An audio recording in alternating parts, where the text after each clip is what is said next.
Bupati Aceh Barat Insinyur Mawardi Ali membuka lomba panjat tebing Pekan Olahraga Aceh atau Pora ke-13 di Kompleks Janto Sport City, Kota Janto, Aceh Besar.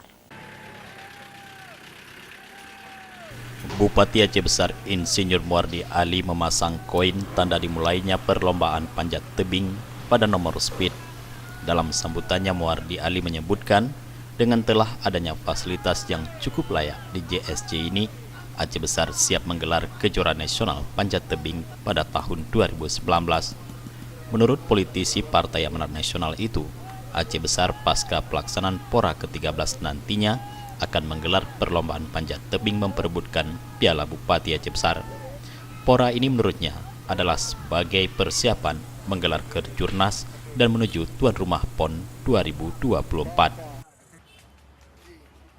Ketua Umum Pengurus Provinsi Federasi Panjat Tebing Indonesia Muhammad Saleh meminta keseriusan para atlet dalam bertanding karena dari pelaksanaan Pora 13 ini akan direkrut 10 atlet berprestasi untuk dikirim mengikuti kejuaraan nasional terbuka panjat tebing di Lampung. Sementara itu, Ade Adrian, atlet panjat tebing dari Aceh Barat, meraih medali emas pertama di cabang olahraga panjat tebing kategori Speed World Record pada Pekan Olahraga Aceh 13 di Kota Janto, Aceh Besar. Perolehan medali dari atlet putra cabur panjat tebing di areal wall climbing Janto itu menambah daftar medali untuk Aceh Barat sehingga menjadi 2 medali setelah sebelumnya Aceh Barat juga meraih medali perunggu. Tim Liputan Aceh TV.